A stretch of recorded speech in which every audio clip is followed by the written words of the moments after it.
압축된 거다. 그래서 사실은 다 얘기할 수는 없고요.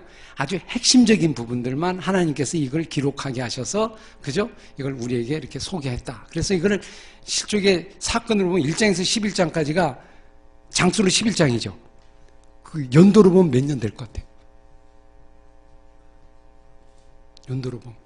한 아브람부터는 좀 뒤에 뭐 연도가 좀 나오니까 되는데, 거기까지는 좀 애매해요. 그죠? 사람마다 막 어떤 분 뭐 억년 뭐 이렇게 보기도 하고 뭐 2000년, 3000년 뭐 이렇게 보기도 하고 다양합니다. 그러면 한 2000년 된다 합시다. 보통 1000년, 뭐 노아서까지 나와도 한 1000년, 2000년 기간이에요. 그럼 그 기간을 물론 창조 이쪽은 더 오래되겠죠. 그거는 뭐 우리가 모르는 거니까, 그죠? 그러면 그것만 해도 몇천 년의 부분을 1장에서 11장까지 압축한다는 게 쉬워요, 어려워요? 어려운 거죠. 완전히 압축한 겁니다. 그러니까 속도가 빨라요, 느려요?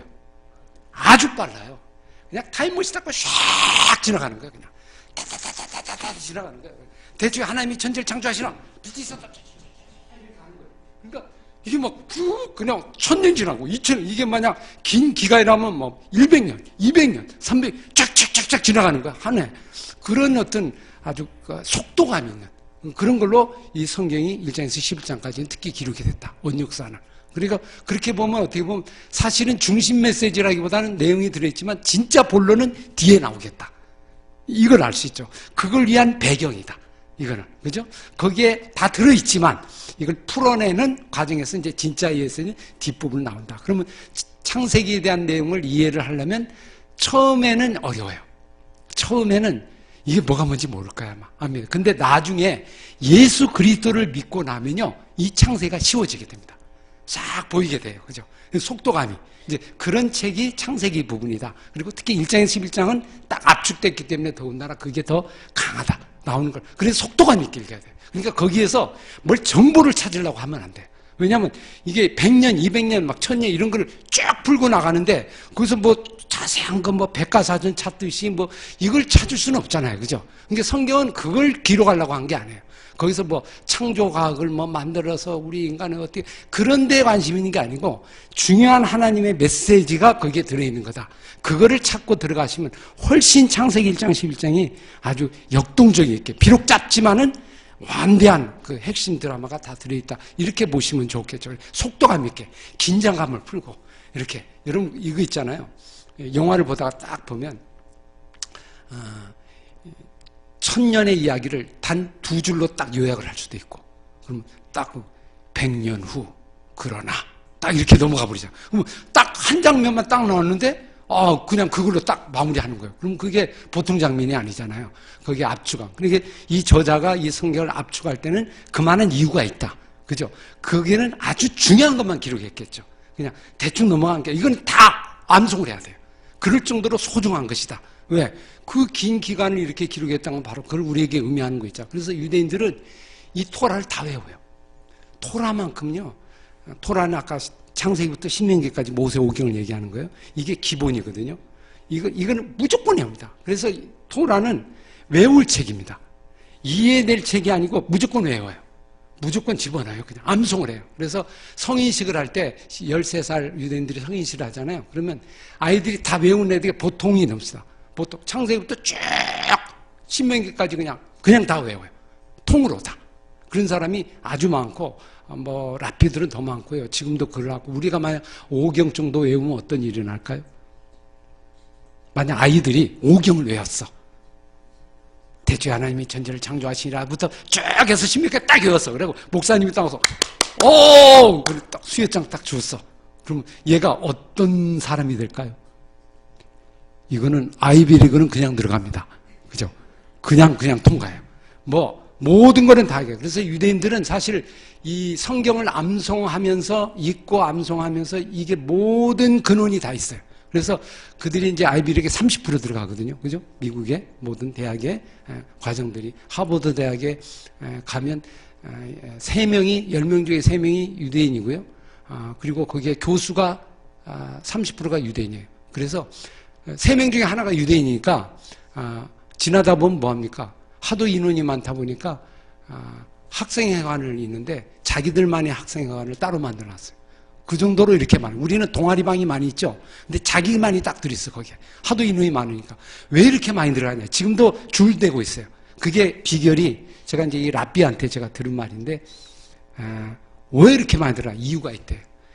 이 토라를요, 외워놓으면, 이게 시스템이 작동이 돼가지고, 모든 것이 다 들어오는 거예요, 그냥. 암송력이 다 생기는 거예요. 암송은 기본이 되다 보니까. 그러니까 선생님 말씀을 딱 듣는데, 바로 외웁니다. 바로. 들으면, 바로 그냥 습득이 돼버려요, 그냥. 그리고 딱 핵심을 잡고, 그 다음에 얘기할 수 있는. 그러니까 이 사람이 공부를 잘 할 수밖에 없죠. 그래서 어릴 때 이제 이런 얘기를 한다고 하는데, 이 토라, 이건 외우는 책이다. 그리고 역사서는 무슨 책이에요? 역사서는 외우는 책이 아닙니다. 역사서 여러분 외웠어요? 외워갖고 별로 의미 없어요. 태종, 태세, 문단세 외워서 어쩌는 거예요. 그죠? 그게 나에게 무슨 의미가 있어요?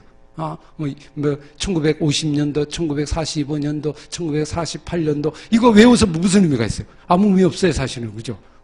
그 날에 주는 의미가 뭐냐? 6.25의 의미가 뭐냐? 이게 중요한 거지. 1950년대 6.25가 무슨 날이지? 그게 갑자기 꽃숨이 덜렁 이렇게 나와야지 그냥 암송만 되면 안 되잖아요. 그러니까 역사는 해석하는 거예요. 그죠? 끊임없이 해석하고 성문서는 뭐예요? 적용하는 거예요. 시편하고 이런 거는 이제 잠언, 아가 이런 거는 이제 적용하는 거잖아요. 그래서 그 적용하는 기준이 뭐냐면 토라입니다.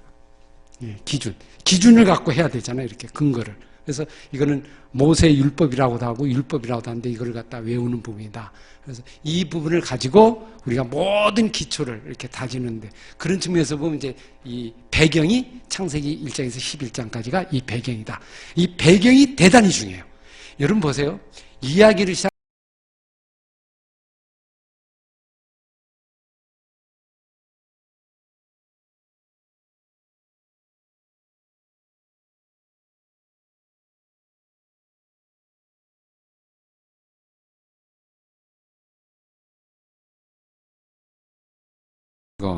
토라 한번 보고 싶지 않아 가져왔습니다. 한번. 이게 이제 제가 이스라엘 가서 직접 이렇게 구매해 갖고 온 건데요. 제가 이걸 살려고 유대인의 아무 곳에나 안 팝니다. 그 이제 정통 마을이라고 원래 있는 우리로 따지면 아주 한옥 마을 같이 이렇게 오랫동안 전통을 보존하는 마을이 있습니다. 근데 거기는 거의 아날로그로 합니다. 그래서 아주 검소하게 아이들이 한 10명 정도 돼요. 전부 가정마다 다 아이를 말씀대로 낳고 이제 그런 마을에 서점이 있는데 이제 거기서만 주로 판매하는 곳인데요. 이건 유대인들에게만 판매하는 겁니다. 그리고 이방인에게는 성경을 안 줘요. 그러니까 예를 들면 그래서 사실 살려고 하니까 잘 판매를 안 하더라고요. 그래서 제가 학생들을 가르치기 위해서 유대인들의 이런 부분들을 좀 하기 위해서 내가 자료 때문에 했다. 그래가지고 이제 샀는데요. 이게 이제 가정용입니다. 너무 비싸가지고 그건 못 사고요. 이게 이렇게 그림 보시면 왕관이 돼 있죠. 그다음에 여기 십계명 돌판 2개 이렇게 그림이 돼 있어서 가정마다 다 하나씩 가지고 있는 하나의 작은 핸디 부분인데요. 이제 이건 모세 오경의 겁니다. 이렇게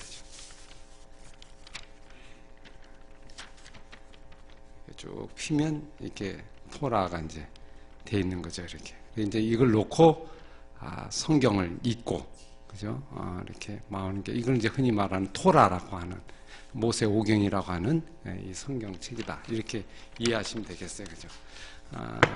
사실 이 토라 이 부분들은 원래 양피지로 되어 있는데 비싼데 이거는 이제 종이 형태로 이제 되어 있습니다만 이 모세 오경의 가장 기본적인 뿌리인 이 성경 이 부분이 유대인들의 어떤 삶의 기본이 되고 있고 구약 성경의 베이스가 되고 있고 기초가 되고 있는 그런 책이라고 이렇게 볼 수 있죠. 사실 오늘 우리가 이제 좀 두 번째 강의 함께 시작하는데 어저께 부분 좀 생각했던 부분들 좀 한번 정리를 좀 하도록 하겠습니다. 창세기가 1장에서 11장까지가 원역사라고 얘기했죠. 그죠? 여러분이 아실 거예요. 그 다음에 12장부터 50장까지는 뭡니까? 무슨 역사죠? 족장 역사입니다. 족장들의 이야기. 그중에서 아브람이 기본적인 거고 이삭, 야곱, 요셉 이렇게 쭉 해서 족장들의 한 4대에 걸쳐서 이야기가 이렇게 진행됩니다. 그게 창세기죠. 창세기. 그 정도 우리 그림은 그릴 수 있죠. 근데 이게 무슨 내용이냐면 기초입니다. 기본. 그래서 아브람이 원래 시작이고요. 바벨탑에는 11장부터 천지창조 만듦까지는 이렇게 거꾸로 올라간다고 그랬죠. 그래서 사실은 태어나기 전의 이야기잖아요. 그러니까 뭐 그건 사람들이 잘 모른단 말이에요. 그 역사는. 그거는 구전으로 내려와서 들려주고 자녀들에게 이렇게 들려주는 어떤 그런 이야기가 1장에서 11장까지 이야기다. 그래서 그 부분은 좀 단축시켜서 압축시킨 거고 아브람부터 이제 본격적으로 성경의 이야기가 이제 진행되는 그런 부분이 이제 조상 부분들이죠. 뭐 아담부터 이렇게 얘기하지는 않잖아요. 우리 조상 아브라함부터 이렇게 이제 시작되는 거다. 그래서 그거는 개인적입니다. 그래서 사실은 그때는 선생이 없죠. 선생님이 누굽니까? 아버지고, 예를 들면 할아버지고, 그리고 부모님이고, 그렇게 해서 자손대로 이렇게 교육을 전수해놔서 개인적으로 가정 속에서 주로 교육이 이루어지는, 성경 교육이 이루어지는 그런 구조라고 보면 되겠습니다. 우리 신앙도 마찬가지죠. 개인적으로 가정에서 말씀을 전수하고 가르치고 이야기하고 나누고 밥상머리 같은 데서 이렇게 식탁에서 같이 이루어지고 안식일에 이루어지고 이런 교육을 가지고 있는 하나의 교과서라고 하면 바로 이 창세기 12장에서 50장까지 아브라함, 이삭, 야곱, 요셉 이 이야기라고 보시면 되겠어요. 그래서 사실 이거는 개인적이죠. 우리 가족적이고 그래서 이거는 기본기가 되는 겁니다. 아주 기초입니다. 그래서 모든 신앙의 기초가 다 여기에 들어있어요. 여기가 튼튼해야 그 다음에 다른 것도 이제 커지게 되거든요. 그래서 이 부분이 성경에서 사실 가장 재미있는 부분이고 또 흥미로운 부분이면서 아주 중요한 요소가 담겨져 있습니다. 우리 자녀들에게 교육할 때 가장 좋은 성경 텍스트를 구하라고 하면 바로 이곳이에요. 그죠? 12장부터 50장까지. 이 이야기 속에 모든 인생의 신앙의 어떤 기본기가 다 들어있다. 이렇게 보시면서 한번 정리하시면 아마 충분히 좀 이해가 됩니다. 우리 교회적으로 적용하면 교회가 우리 개인적으로 가정에서 신앙이 있어야 되잖아요. 그 신앙을 다지는 이야기. 그게 아브라함, 이삭, 야곱, 요셉이다. 그렇게 우리가 보시면 되겠습니다. 그러면 그 위에 이스라엘 이제부터 이제 오늘 출애굽기 이제 구약성경 공부하잖아요. 좋아요. 구약성경 공부하는데 구약성경은 앞으로 나타날 실체 대신 그리스도에 대한 비유와 그림자와 뭔가 같다. 비유는 이야기인데요. 그죠? 그래서 구약에 나온 건 다 그리스도를 향한 거잖아요. 그리스도를 향한 걸 오시기 전에, 실체가 오기 전에 미리 그림자처럼 이렇게 비유처럼 몸으로 이렇게 몸이 보이잖아요. 알려준 거예요, 이렇게. 그리고 그 몸이 육신이 돼서 우리 가운데 온 거잖아요. 우리 인간의 몸으로 온 거잖아요. 그러니까 사실은 쓰여진 이 구약성경은 예수님의 하나의 모형이고 그림자고 비유고 이런 부분이다. 이렇게 먼저 이해하고 이걸 잘 보면 그리스도를 볼 수도 있고 잘 못 볼 수도 있죠. 그럼 어떤 사람이 볼 수 있을까요? 본 사람이 있어요, 없어요? 구약성경. 아브라함, 다윗 같은 사람이 있죠. 보잖아요. 그 사람은 어떻게 해서 봤을까요?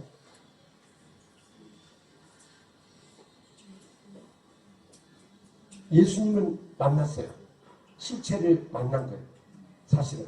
그래서 다윗도 주라고 고백하고 주님이라고 고백하고 아브라함도 이미 복음을 받아들였고 복음을 믿었거든요.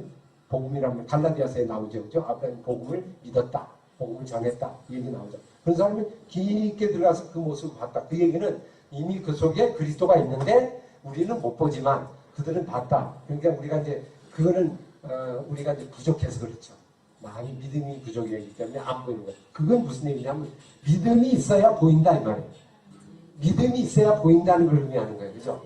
그러니까 구약을 통해서 이거 그리스도가 없다 이렇게 생각하시면 안 되고 볼 수 있는 눈을 가지면 상당히 수준이 높아진 거고 믿음의 깊이가 들어간 거고 예수를 만나면 더 기쁨이 올 거 아니에요. 더 충만한 부분이에요. 이제 그런 몸으로 한 권의 책으로 우리가 이해를 하면 되겠다 이렇게 볼 수 있죠. 제가요 여기 이제 만약 여기를 들어온다고 하시면 제가 여기서 이 문이 열려 있어요. 근데 이제 여기 컥컥한데 저 바깥에 등불이 있고 여기 있는데 제가 이렇게 들어오려고 하는데 바깥에 등불에 의해서 제가 오기 전에 무슨 현상이 나오죠? 그림자가 쫙 이렇게 옵니다. 이렇게 쫙. 쉽게 보면 구약이 그거와 같은 거예요. 근데 그림자하고 나하고 별개입니까? 같은 겁니까? 같죠? 근데 그 자체는 생명은 아니죠. 생명은 아니잖아요. 그렇다고 해서 그림자를 무시하면 돼요, 안 돼요? 안 돼. 그림자고 곧 납니다, 사실은. 그거는 나만이 만들 수 있는 거예요. 그죠? 근데 그거를 통해서 우리를 보도록 하는 거. 미리 안내하는 거. 이게 바로 이제 구약의 이야기다. 전체 사건을 통해, 역사를 통해. 그렇게 되면 나중에 제가 이제 들어와갖고 여러분이 만났어요. 만나고 나면 그 다음에 이후에 저를 어떻게 가까이 할 수 있을까요? 그죠? 봐요. 저하고 직접 이렇게 가까이 하는 게 쉽지 않잖아요. 그러니까 제가 가는 흔적과 제가 가는 모든 것을 다 따라가면서 경험하면서 따라가며 모범을 따라가다 보면 저를 닮게 되겠죠. 직접 가면 되지만 직접 가기가 어려운 거리가 있으니까 그러니까 사실은 그걸 통해서 다시 예수님을 계속 닮아가겠죠. 이렇게 그래서 흔적들 그가 있었던 자리 그가 있었던 옷 뭐 이런 걸 통해서 그분을 이렇게 닮아가지. 예수님도 마찬가지예요. 예수님의 그림자와 같은 게 몸과 같은 게 있는데 구약의 부분들이 예수를 만나고 나서 보는 거하고 만나기 전에 보는 거하고 뭐가 다를 것 같아요? 만나기 전에 그림자를 보면 그분일까? 그분이 어떻게 생겼을까? 뭐 이런 이제 궁금함이 있잖아요. 힘이 좀 하죠, 희미하게. 근데 만나고 그림자를 보면 어떻게 될까? 그림자가. 그렇죠. 그림자가 얘가 같아요. 그림자가 어떤 거리 옛날에 하고 전혀 달라요. 그래서 그리스도를 만나고 나서 구약을 보면 구약이 달라져요. 그리고 구약이 우리의 삶 속에서 아주 적용되기가 쉬워지고 이제 그런 의미가 있다. 그래서 그림자, 모형 뭐 그런 부분을 우리가 생각하면 좋겠고요. 그래서 사실 구약은 뭘 통해서 해석될 때 확실합니까? 신약. 그리스도를 만나고 성경을 보면 훨씬 이해가 더 깊어져요. 만나기 전에는 그리스도를 만나기 위한 거지만 그리스도를 만나고 성경을 보고 그래서 구약은 신약을 통해서 성경을 해석해야 되고 그 예수를 통해서 구약을 봐야 한다는 게 바로 이제 그런 뜻으로 우리가 이해할 수 있죠. 믿음이 없으면 안 보여지는 책이다. 믿는 만큼 보여진다. 이 성경은 제가 아무리 얘기하고 여러분이 얘기해도요. 내가 하나님에 대한 그 간절한 마음이 있으면 제가 한마디 한 것보다 10마디를 하나님이 계시를 주고요. 깨닫는 게 있거든요. 하나님이 말씀을 이렇게 주실 때, 깨달음을 줄 때 제일 먼저 보는 게 뭘 것 같습니까? 지금 계시를 주잖아요. 이렇게 계시를. 요한에게 계시를 주잖아요. 이렇게. 성령의 감동으로 성경을 쓰게 하고 다 주잖아요. 그러면 모세에게도 주고 이렇게 준다고. 그럼 어떤 마음으로 어떤 사람에게 이걸 줄까요? 믿음 있는 거. 주고 무슨 말씀이든지 하옵소서 그대로 듣겠습니다 하는 절대 순종을 가지면 빨리 열어줍니다. 그리고 또 하나 더 열어준 게 있어요. 저요 이 말씀 받고요 실천할래요. 그런 마음을 갖고 있는 사람에게는 더 계시가 더 강력하게 내리게 되겠죠. 그래서 이제 그런 마음으로 우리가 보는 거 중요하다는 걸 좀 알 수 있고요. 그 다음에 8번 성경은 구원에 이르게 하며 삶의 변화를 이루게 한다. 성경을 공부하면 성경을 읽으면서 구원을 받고 구원을 받은 사람은 구원을 계속 이루어가는 힘이 되고 그래서 우리가 이 부분을 전체적으로 늘 마음속에 새기고 정리하는 신앙의 성장에 위해서 구원을 계속 이루어가는 저와 여러분의 삶이 되고 또 이제 뿌리가 되는 어떤 부분을 볼 수 있고 근본적인 뿌리를 찾는 어떤 영생의 어떤 근원을 찾는 본질을 찾는 목회 그러면서 우리가 이제 성경의 전체적인 내용을 좀 우리가 같이 공부하는 건 상당히 의미가 있다 이렇게 생각해 볼 수 있습니다. 자, 그 다음 페이지 한번 보시면서 이제 전체 그림을 한번 생각해 볼게요. 자, 성경은 제가 그림을 하나 쫙 그렸는데요. 전체 흐름표를 한번 이렇게 잡아봤습니다. 잡았는데 구약만 한번 보시면 15개 잡았는데 왜 15개 잡냐면 4개, 3개씩 3, 5, 15 해갖고 15개 이렇게 잡았어요. 보통 이제 12시대에서 여러분 이런 거는 알죠? 한번 해볼래요? 보통 시대별로 하면 처음에 창조시대. 그 다음에 뭐 있죠? 족장시대 있고, 또 뭐죠? 출애굽시대. 그 다음에 광야시대. 그 다음에 정복시대. 정복한 다음에 뭐죠? 사사시대. 사사한 다음에 통일왕국. 통일왕국 다음에 분열왕국. 분열왕국 다음에 포로. 포로 다음에 귀환.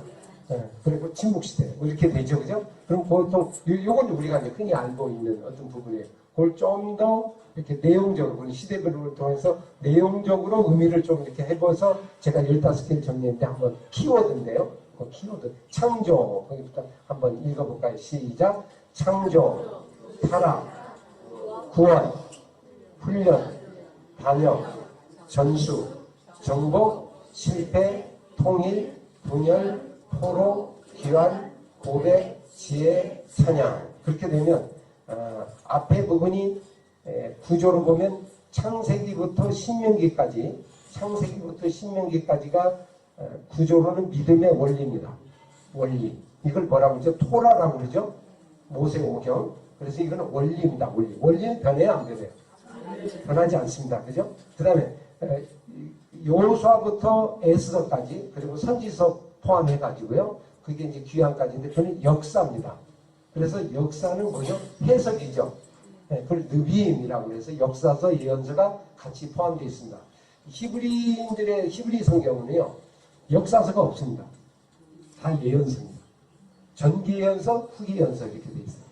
왜 그럴까요? 우린 역사서라고 하는데 역사서를 전기예언서라고 하고 후기예언서는 보통 예언서를 얘기하는데 그들은 예언서, 나비, 느비임 이렇게 얘기합니다. 왜 그럴까요? 왜 예언서와 역사서를 같이 이렇게 이해를 했을까요?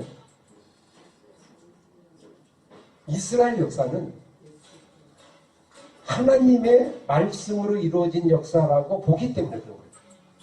역사는 하나님의 쓰신 역사잖아요. 일반 역사도 있잖아요. 근데 굳이 이스라엘 역사는 하나님이 쓰신 역사고 하나님이 말씀하신 역사라고 보기 때문에 예언으로 보는 거예요. 근데 세상 사람은 내가 만들어간 거니까 역사예요. 그죠? 그런 의미에서 예언서가 같이 이렇게 포함되어 있고, 그래서 예언자는 어떤 사람들입니까?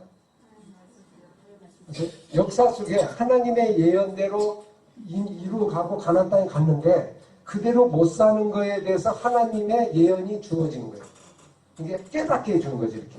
야, 이렇게 살면 안 돼, 이렇게 살면 안 돼. 하나님 마음을 풀어주는 거죠. 그래서 역사서하고 예언서를 같이 봐야 돼요. 이게 분리되면 안 되고요. 그래서 그 시절에 예언자가 와서 하나님 마음을 이렇게 풀어주는 거. 그러니까 어디에 책을 열심히 보면 하나님 마음을 알 수 있을까요? 역사서 속에서? 예언서입니다.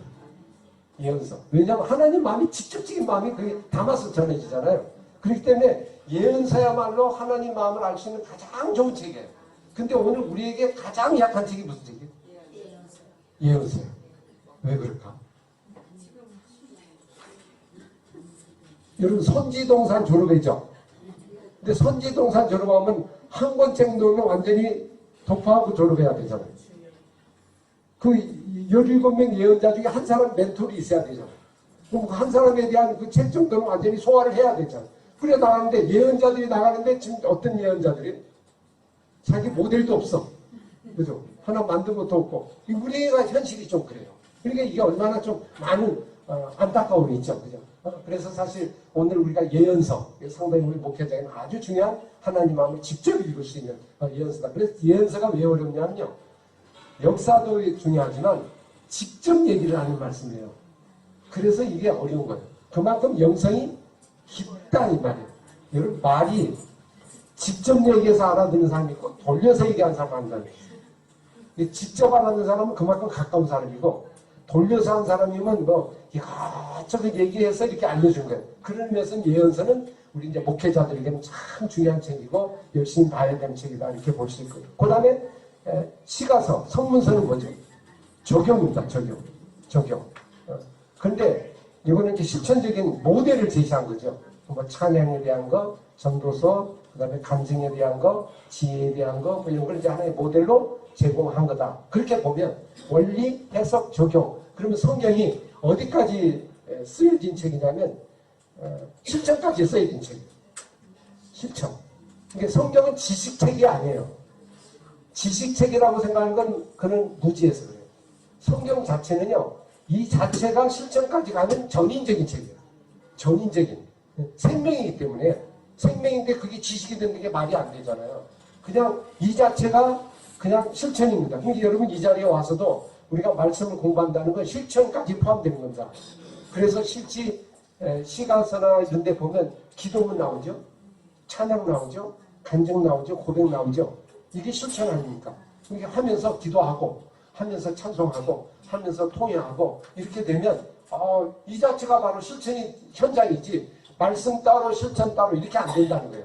여기서부터 고백하고 결단하고 회개하고 이런 부분이 말씀 공부하는 하나의 특징이다. 이렇게 우리가 생각할 수 있죠. 제가 지난번에 우리 대회에서 저쪽 제주도에 한번 갔다 왔는데 우리 루모선 그날도 가시는데 지난주에 로마서를 공부했는데요.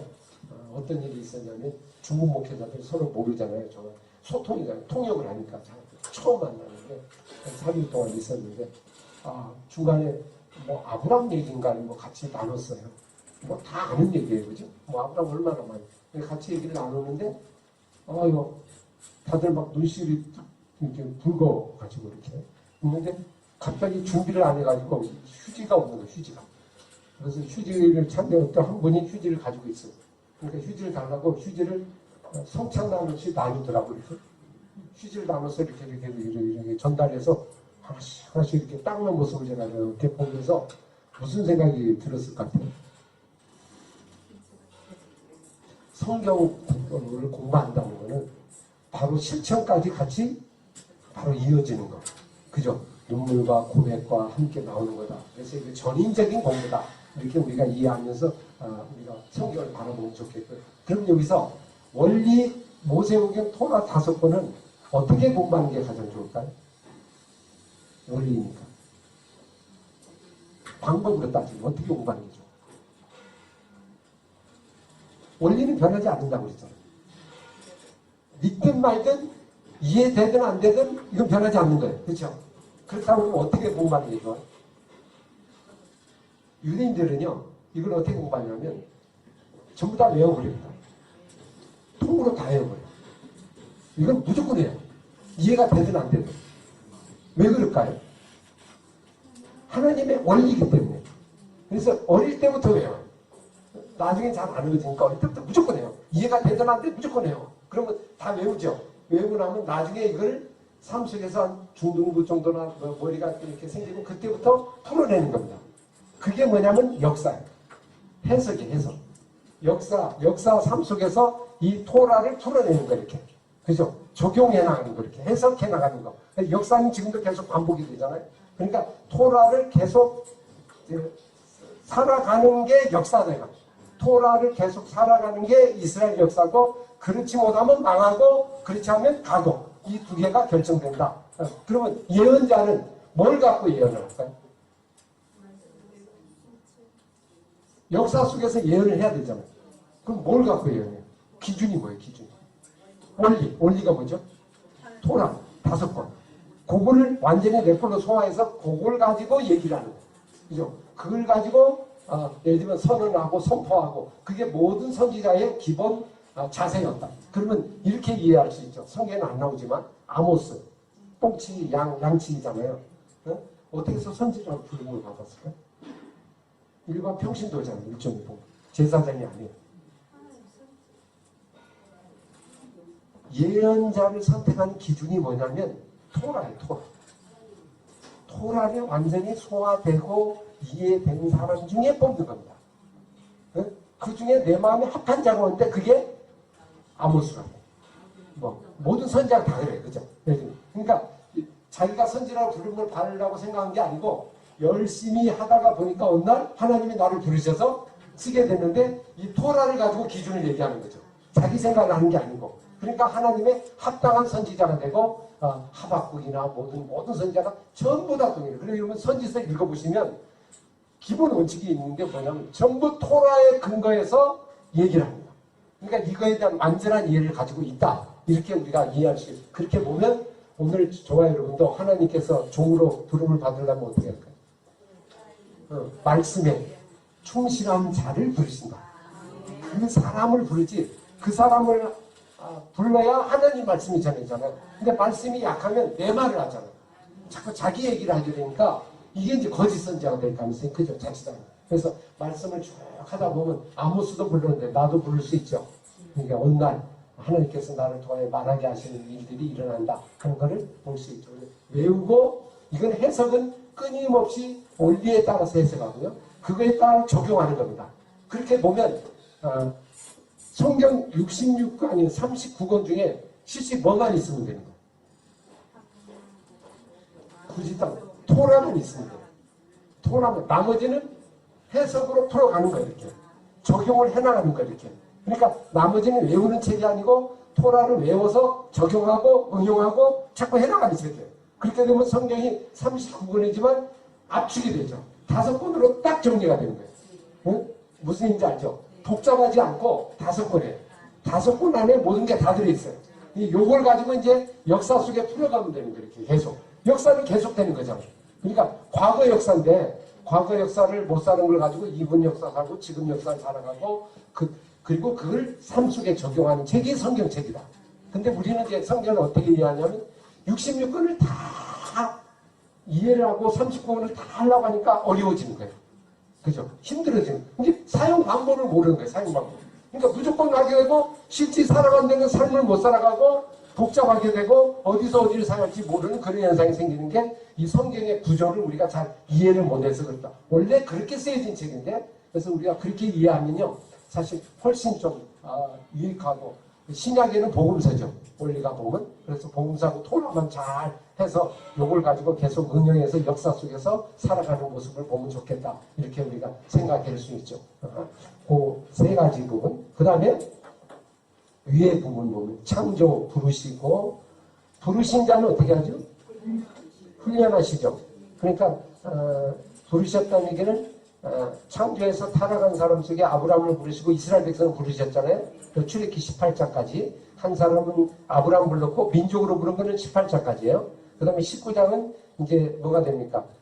10계명 나오는 부분이잖아요. 시내산. 시내산에서 이제 훈련하죠. 그 다음에 신명기까지 준비하고 광야에서 준비해서 자 여호수아 사마 가나안 땅에 들어가서는 어떻게 하는 거예요? 준비한 걸 한번 해보는 겁니다. 행동해보는 거예요. 믿은 대로 된지 안 된지. 그리고 그대로 될 때도 있고 안 될 때도 있죠. 순종하는 자는 하나님의 복을 주시고 불순종하면 패망이 가는 거예요. 그래서 그거를 이제 열왕기상에서 에스더까지 쭉 그 이야기를 하고요. 그걸 통해서 얻어진 교훈, 적용, 그게 욥기 시편 전도서 이 부분이다. 맨 마지막 부분에 깨달은 바가 뭐냐 이 말이에요. 그래서 시편이 1편이 뭐죠? 시편이 30이거든요.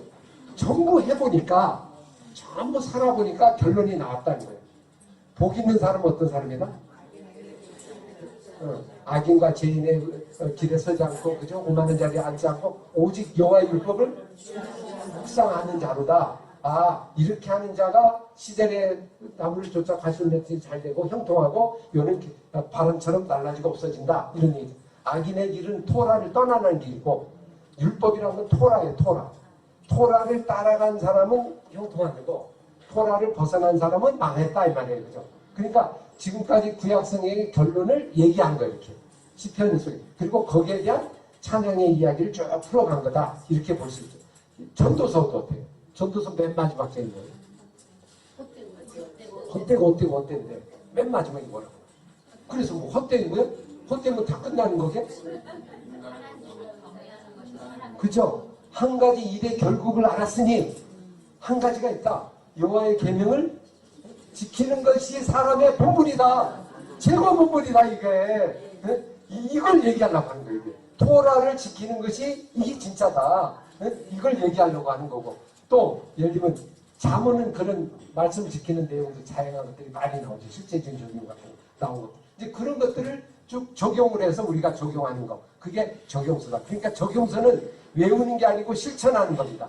그죠? 그리고 역사서는 해석하는 겁니다. 암송이 아니고요. 우리 역사, 한국 역사 사람들이 배우는데 잘못 배워가지고 우리는 연도 외우죠. 어디가 뭐 했고, 뭔날 1950년대 뭐가 일어났고, 이런 걸 외워요. 근데 외운다고 해서 삶에서 적용이 돼요? 아무 소용 없어요. 외우는 거. 외우는 거는 외우는 걸 끝나면 아무것도 안 돼요. 사실은 6.25 전쟁이 왜 일어났는가? 이게 중요한 거예요. 맞죠? 그죠? 8.15 광복이 왜 일어났는가? 이거를 고민하고 이걸 해석해야 하는 게 중요하지. 8.15가 뭐 일어났다. 그리고 답 쓰면 그게 뭐가 돼요? 전혀 변화가 안 일어나는 거예요. 역사는 그걸 갖고 고민하고 해석하는 거예요. 그럼 해석하려면 기준이 있어야죠. 기준을 그냥 하면 안 되잖아요. 토라의 기준에 따라서 이스라엘 역사를 해석해 간단 말이에요. 그래서 우리가 이제 앞으로 뒷부분에 공부할 때도 쉽게 하는 방법이에요. 단순한 토라만 잘 이해하면 그 다음부터는 쉬워요. 누워서 떡먹기처럼 있잖아요. 요걸 갖고 잣대를 대보면 돼. 된지 안 된지, 된지 안 된지. 그렇게 해서 적용하면 재미가 있어. 아, 얘는 이래서 망했구나. 사울은 왜 망했죠? 토라를 갖다 딱 대고 망해요. 얘는 말씀에 관심 자체가 없어요. 죄인의 길을 오만한 자의 길을 자기 길로 갑니다. 그래서 망하는 거예요. 끝까지 망해요. 중간에 말씀은 돌아와요, 안 돌아와요? 안 돌아오면 이방에 접신, 엔돌에 접신 여기까지 가잖아요. 그렇게 계속 죽은 사무엘을 쫓아가요. 어디로 와야 맞아? 말씀으로 와야 맞아요. 거기에서 죽고 사는 게 결정됩니다. 신명기에 들어가도 뭘 받고 나도 뭐 받고 다 나와 있는데 거기는 관심이 없는 거예요. 거기는. 전혀. 그리고 결국 멸망에 가는 거예요. 다윗은 어떻게 돼요? 토라에 관심이 있어요. 언약에, 말씀에. 그래서 어떤 문제가 생기면 말씀을 갖고 이걸 적용하려고 해요. 하나 예를 들면 사울이 2번 죽이려고 했죠. 그때 사람의 생각으로 죽입시다. 이 옆에 병사가 얘기했잖아요. 그랬더니 아니다. 하나님이 택한 종은 하나님이 하신다. 그거 손대면 안 된다. 이렇게 얘기하잖아요. 하나님 측면에서 자꾸 생각한다는 건 토라의 측면에서 생각한다 이 말이에요. 거기에서 자기를 결정하는 거지 이 사람이 원수냐 아니냐 이거는 상관이 없는 거예요. 전혀. 그래 마지막에 어느 정도 충실했냐면 하나님이 정하신 일에 나는 순종한 자다. 그래서 나중에 사울이 죽었잖아요. 죽었는데 목을 베갖고 온 병사가 있죠. 그래서 막 이제 상 받으려고 좋아할 거라고 생각했잖아요. 가져와서 왕이여 사울의 목입니다. 당신의 원수의 목입니다. 받으소서. 오늘 상 받겠구나. 이거는 죄인의 길, 오만한 자의 길, 자기 생각이에요. 토라의 생각하고는 아무 관계가 없는 거예요. 그죠? 근데 다윗이 뭐라고 했습니까? 어떻게 했습니까? 오, 가져와. 이랬어요? 요 놈을 당장 쳐서 죽여라. 아, 얼마나 강력합니까? 얼마나. 당장 죽여라. 그죠? 어디 감히 하나님께서 행하신 걸 네가 감히 어떻게 손을 대? 하나님도 손을 안 대는데 나도 손을 안 대는데 어느 정도로 이게 철저한지 그러니까 그 마음이 누구 마음에 들 수밖에 없어요. 얘가 하나님 마음. 이게 하나님 마음에 든다는 것은 말씀의 기준에 따른다 이 말입니다.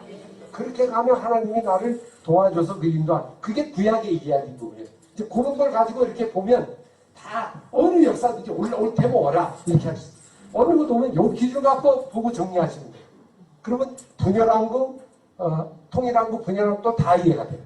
분열왕국에 40명 왕 나오죠. 40명 왕 나온 걸 어떻게 하라는 거예요?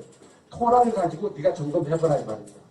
얘는 악한 건지 선한 건지, 악한 건지 선한 건지. 그렇게 해서 선하나 악하냐 이렇게 하면 분열왕국도 훨씬 재미있게 될 수 있고 그러면서 오늘 삶을 내가 돌아보는 거. 그죠? 말씀을 통해 돌아보는 그런 의도. 그렇게 보면 사실 5건만 이해만 되고 5건만 이해되고 나머지는 한번 해보는 거예요. 이렇게 해봐야 이해가 됐는지 안 됐는지 알 수 있죠. 지금 시험을 봐보는 거예요. 그죠? 공부해서 이제 그런 의미니까 역사서부터는 재미있는 공부죠. 좀 어디가 어려울 것 같아요. 토라까지만. 이 토라가 좀 아주 어려워요. 요것만 터득하면 나머지는 그냥 가는 거예요. 그냥 이렇게 적용해서 나오는 건데 이제 그런 부분도 구약성을 한번 이해하면 되겠다. 그래서 앞으로 토라가 나온다는 것은 이렇게 의미해요. 토라를 나오고 율법은 다 율법이 토라잖아요. 뒷분에 선지서하고 역사도 율법이라는 단어는 무슨 의미냐면 성경 전체를 의미하는 거예요. 왜 그래요? 토라를 얘기한다는 것은 역사와 이것까지 포함해서 그 단어를 의미하는 거지 그 율법서만 의미하는 건 아니에요. 그렇게 이해하면 우리가 책으로 이해하는 생각으로 가지다 보니까 오해가 생기는 거예요. 성경은 전체부. 보세요. 제가 저를 얻으려면 뭐를 얻으면 돼요? 저의 모든 걸 다 갖고 싶어요. 제가 한 100억을 돈도 가지고 있어요. 자, 제 마음을 딱 얻으면 100억도 다 가는 거죠. 그죠? 근데 100억을 가지려고 그러면 돼야 안 돼요? 안 돼요. 그러면 못 가집니다. 그러니까 주변에 있는 많은 것들은 역사잖아요. 내가 가지고 있는 수많은 역사. 근데 그게 중요한 거 내 마음, 중심. 그죠? 그것만 얻으면 내가 가지고 있는 모든 유산과 모든 자산을 다 나한테 주는 이제 그런 마음으로 성경을 우리가 보고 해석하면 좀 쉽게 되지 않을까 생각합니다. 그러면 원리 생활 거기 한번 보세요. 보시면 이거 우리가 목회적으로 적용할 때 이렇게 적용하시면 되겠죠. 선택, 구원 받았죠? 그럼 그 다음에 뭐 해야 돼요? 양육과 성장해서 이걸 내 몸으로 만드는 거예요. 그래서 이제 교회는 어디까지가 교회예요? 여기까지가 교회죠. 사실은 그죠? 성장시켜서 그러면 7번부터는 어디로 나가는 겁니까? 세상으로 나가는 거예요. 실제 살아보고 생활해보고 실패하면 왜 실패한지 해서 그 다음에 거기에 따라 회개와 개혁이 일어나는 이런 부분이 될 수 있고 그 밑에도 마찬가지예요. 예수 복음을 가지고 말씀 예배로 훈련해서 전도와 제자를 삼고 삶 속에서 부인하고 십자가를 짓고 열매를 맺는 삶으로 넘어가는 것. 네. 그렇게 되면 우리가 이제 성경 가지고 목회를 한다면 이렇게 가능하죠. 토라적인 원리. 다시 말하면 크게 얘기하면 성경이 원리죠. 성경이 크게 보면 성경이 원리를 가지고 세상에 가서 한번 살아보도록 하는 겁니다. 그러면 나중에 오면 이렇게 돼야 맞죠. 집사님 한 주간 살아보셨죠? 말씀대로. 예, 어떤 말씀대로 살아보셨어요? 이 말씀을 갖고 실천해봤는데 안 되더라고요. 돌아와서 그럼 왜 안 되는가요? 뭐 때문에 안 되는가? 나누고요. 부족한 걸 채워주고 그걸 가지고 적용할 수 있도록 이 적용하는 힘들을 키워줘서 점점 하게 되면 세상에서 그리스도인으로 살아가는 법을 터득할 수 있는 거잖아요. 그런 부분으로 우리가 이제 이 말씀을 응용할 수 있고 우리가 적용할 수 있다 이렇게 볼 수 있습니다. 그 밑에 똑같은 건데 하나님의 나라는 크게 보면 세 개의 구조로 되어 있습니다. 성경은 하나님 나라 이야기죠. 세상 나라 이야기가 아니고 하나님 나라 이야기인데 크게 보면 언약, 말씀 하나가 있고 그 다음에 뭐예요? 사람이 있어요. 사람. 그건 이제 중에 한 사람부터 시작해요. 그 다음에 땅, 자연이에요. 그러면 크게 구도는 처음에는 언약, 말씀이 있고 사람이 있고 자연이 있어요. 요 세 구조로 가는 겁니다. 그래서 사실은 이거를 뭐라고 얘기하냐면 언약은 하나님이고 하나님이 인간을 만들어서 땅을 만들었는데 먼저 자연을 먼저 만들었죠. 그 다음에 사람을 그 다음에 만들었죠. 근데 이 나중에 순서를 바꿨죠.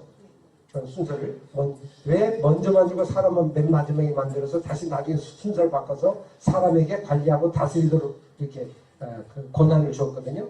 그래서 사실은 이 질서를 만들어 놓고 하나님이 질서를 지키기 위해서 가장 위험한 게 하나님과 사람 사이가 애매모호하니까 금을 하나 걷죠. 이게 뭐예요?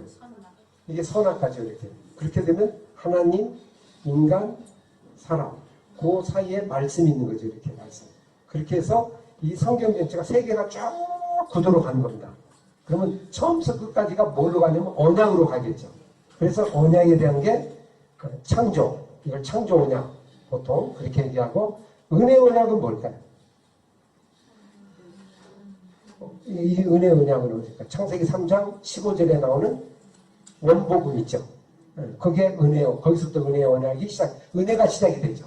하나님의 가죽 옷을 입혀주고 그 다음에 여자의 후손으로 그죠? 나오게 하는 그분 예수 그리스도에 대한 언약가 나오죠. 그 다음에 은혜가 나오고 그 다음에 이제 무지개는 어떻게 돼요? 노아 부분. 그 다음에 횃불의 할례는 아브람이죠. 아브람을 통하여 횃불과 할례를 통하여 언약을 맺고 그 다음에 시내산에서 모세를 통해서 맺죠. 그 다음에 신명기에서 모압 언약을 맺죠. 그럼 모세에 관계된 거고 그 다음에 가나안 땅에 들어와서 또 언약을 맺는데 세겜 언약 여호수아를 통해서 맺고 그 다음에 큰 언약이 다윗이죠. 그래서 다윗이 제가 크게 새까맣게 이렇게 핵심 인물을 넣습니다. 다윗의 언약을 통하여 예수 그리스도를 이제 예고하고 있고 나오고 있고, 그리고 그 사이에 예수 그리스도 오기 전에 무슨 언약이 나와요? 새 언약이 나오죠. 사실은 새 언약은 예수를 향한 언약이고, 그게 이제 에레미야 또 에스겔 뭐 이런 부분에서 나오죠. 사실은 신명기에 새 언약이 있을까 없을까요? 만약에 아까 얘기대로 하면 역사서, 예언서 거기에 있는 게 토라에서 나왔다고 하면, 요게 예수에서만 그 새 언약이 나오면 안 되고 토라에도 있어야 맞죠. 상식적으로 생각해. 그죠? 어디 있을 것 같아요? 그거를 알려주는 구절이 나오겠죠. 그게 한번 찾아보래요. 신명기 30장. 그러면 하나 연결이 될 거예요. 신명기 30장 11절. 찾아서 읽어보세요. 30장 11절에서 14절까지 있습니다. 11절에서 14절. 신명기 30장 11절에서 14절 다 같이 읽겠어요. 시작. 내가 오늘 내게 내게 오는 것도 아니라 하늘에 있는 것이 아니니, 내가 이르기를 누가 우리를 위하여 하늘에 올라가 그의 명령을 우리에게로 가지고 와서 우리에게 들려 행하려 하려 할 것이 아니요, 이것이 바다 밖에 있는 것이 아니니, 내가 이르기를 누가 우리를 위하여 바다에 건너가서 그의 명령을 우리에게로 가지고 와서 우리에게 들려 행하게 하려 할 것이 아니라, 오직 그 말씀이 내게 매우 가까워서 내 입에 있으며 내 마음에 있으니 내가 이를 행할 수 있느니라. 아멘. 말씀이 율법이 어렵다는 거야, 안 어렵다는 거야? 하늘에서 가져오려면 얼마나 어렵겠어요? 바다에 있는 거 가져오려면 얼마나 어렵겠어요? 지금 그 얘기잖아요. 어디에 있다, 멀리 있는 게 아니고 아주 가깝게 있다고 그랬죠? 가깝게 있는데 어디에 있어요? 입과 마음에 있어요. 이게 토라예요, 토라. 근데 우리는 어떻게 이해하냐면 토라를 어렵다고만 생각하잖아요.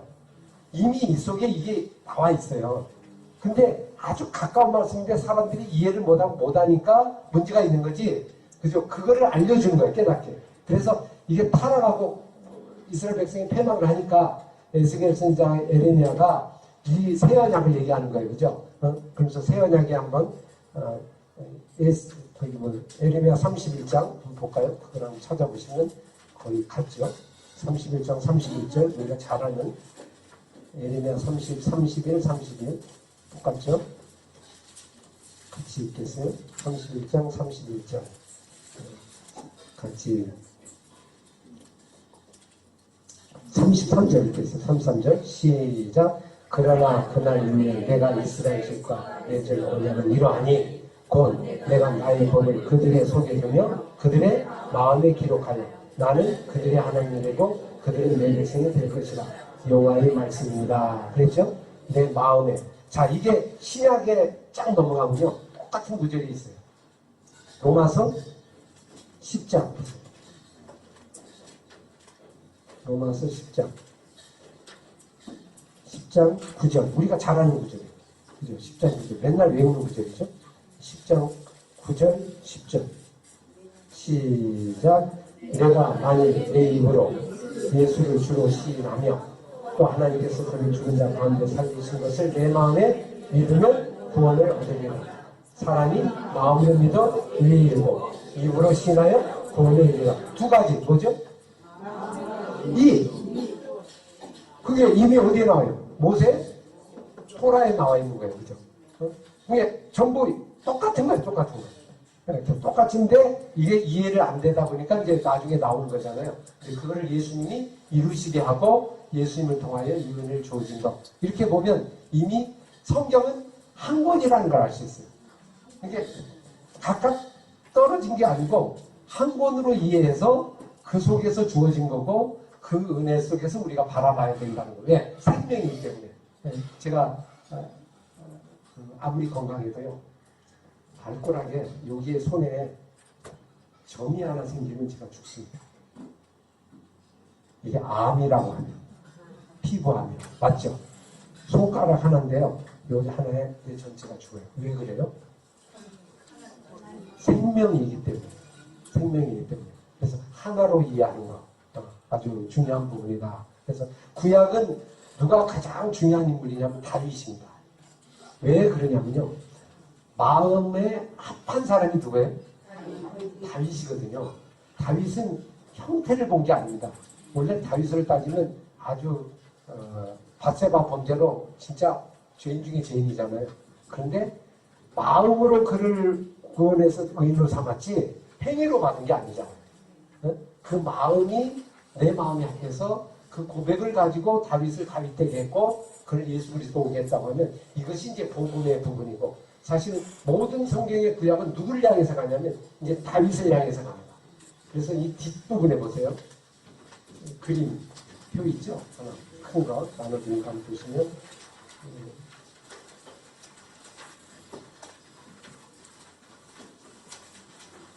제 그림을 한번 설명을 한번 해드릴게요. 이걸 가지고 이제 풀어서 다음 시간부터 좀 세부적으로 이렇게 한번 말씀을 드릴 겁니다. 그러니까 전체 그림을 한번 보시면 제가 좀 그림을 그린다고 그렸는데 좀 어성하니 좀 그렸어요. 이쁘게 봐주세요. 그냥 보시면 자 창조부터 보시면 다윗의 그 별이 있죠. 7별 7을 상징하는 별인데 가운데가 안식일과 같은 7이고 6개 가운데 안식일. 그래서 셋째 날이 하나님이 천지를 창조할 때 하늘과 어둠과 빛을 나누고 낮과 밤을 나누고 그죠? 하늘과 땅을 나누고 바다를 나누고 나눴죠. 그리고 거기에 채워넣었죠. 그래서 3 가운데 안식했다. 7 이렇게 부분이거든요. 그 완전한 창조다. 그래서 그 완전한 창조의 빛과 같은 부분으로 쭉 남았는데 그 중에 보시기에 좋았더라. 그게 이제 창조의 가장 핵심 부분이고요. 에덴 동산에 2개의 나무를 주었다. 생명나무와 선악과를 주었는데 결국 아담이 선악과를 먹으면서 사실은 이제 생명나무에는 가지 못했다는 얘기는 나중에 생명나무로 온다는 걸 또 의미하기도 하죠. 그죠? 그래서 이 문제를 해결하는 거에서 이제 아담이 계속 범죄하고 타락을 하는데 이렇게 꺾어지는 거예요. 아래로. 나락에 떨어졌다 이런 표현이에요. 툭 떨어졌더니 타락해서 가인의 모습이 돼서 가인이 하나님의 나라가 아닌 세상 나라의 대표 주자가 되는 거예요. 그래서 그 아래로 내려가는 거예요. 그죠? 쭉 내려가서 세상 나라의 수메르, 그 다음에 암몬, 모압, 그래서 에돔, 메소포타미아, 애굽, 헷, 블레셋, 페니케, 아수르 그렇게 해서 그 라인을 쭉 타고 가는 거고요. 그 다음에 이제 거기에 아벨과 셀과 에노스 있죠. 이쪽은 이제 구원으로 올라가서 이게 하나님 나라 구조고요. 그렇게 해서 갔지만 또 죄를 범하면 홍수가 됐죠. 홍수를 떠져서 노아만 또 구원을 받았죠. 그래서 그러다 또 타락하죠. 그죠? 그래서 바벨탑으로 타락해서 무너지는데 그래서 400년 기간 동안 있다가 기다리다가 누구를 선택해요?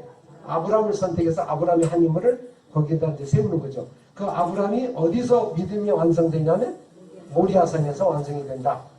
그래서 아브라함이 이제 구원의 시작으로 출발점으로 삼다. 그리고 아브라함, 이삭, 야곱 족장 시대가 계속되면서 거기서 2개 계열로 빠지죠. 그래서 아래는 저 가인의 계열로 예를 들면 이스마엘, 그 다음에 아브라함은 롯, 그죠? 롯의 두 딸이 암몬과 모압이죠. 그 다음에 에서의 에돔. 그렇게 해서 뒤로 빠지고 야곱 갖고 야곱의 라인을 타고 올라가죠. 올라가서 그 사람들이 야곱의 그 식구들이 이제 번성해서 요셉을 통하여 애굽에서 400년 기간 동안 있죠. 400년 기간. 400년. 그 텀이 그게 똑같아요. 그죠? 그리고 출애굽을 해서 다시 이때는 올라가는 거예요. 영적 은혜로 올라가는 건 영적 복숭아 올라가는 거고 하락하는 건 떨어지는 거고요. 6월절 통해서 올라가고 홍해를 통해서 올라가서 모세가 시내산에서 하나님 말씀을 받는 이 장면이 이제 사실 이스라엘 백성이 아주 중요한 장면인데 다시 말씀을 받고 난 다음에 이제 훈련하는데 또 떨어지죠. 그래서 어디서 떨어져요? 가데스 바네에서. 그래서 시내산에서는 출애굽기, 레위기, 민수기, 신명기 모세의 거룩한 그 백성의 기록을 거기서 이제 기록하고 요걸 가지고 앞으로 삶을 살아가는 인생의 내비게이션과 같은 거죠. 그래서 그 가데스 바네에서 이제 다시 광야 생활을 40년 동안 하다가 차세대 차세대가 이제 올라가서 여호수아 정복 사건이 나오죠. 근데 여호수아 정복에 그게 왕이라는 그림이 나오죠. 근데 왜 두 개의 그림이 있을까요? 한쪽은 반짝반짝 빛나고 하나는 이렇게 돼 있는데 삐쭉삐쭉 돼 있는데 뭘 것 같아요? 제가 그렸는데 제 마음을 아시면 한번 찾아보세요. 제가 표현을 했는데 알아들으신가? 이게 뭐냐면 왕인데 원래 하나님이 왕이 되라고 가나안 땅에 간 거죠. 그런데 사사시대 이후에 어떻게 됐어요? 인간이 왕이 되면서 이게 왕이 변질이 된 거. 그걸 빛나는 거는 하나님 왕이고 옆에는 인간의 왕의 모습으로 그린 거예요. 그리고 다시 떨어지죠. 떨어지고 나서 그 삼손이 마지막 부분에 완전히 무너지게 되고 그리고 다시 또 올라오죠. 그 한 사건이 누구예요? 룻기가 잠깐 올라왔다가 다시 이제 통일왕국으로 왕을 세워서 누구 때 올라가냐면 다윗 때 올라가죠. 다윗 때 올라와서 다윗의 언약을 받아서 솔로몬과 함께 가다가 어떻게 돼요? 이제 분열이 되죠. 넘으면서 성전 건축을 하지만 분열해서 한없이 또 떨어져요. 그죠? 그래서 북쪽 20명, 남쪽 20명. 그러니까 비스기야 그렇게 요시아로 통해서 그 사이에 누가 등장이 돼요? 선지자가 12명, 5명, 17명 등장. 어느 때 선지자가 등장이 될까요? 주로? 선지자가 주로 어느 때 선지자가 많이 등장돼요?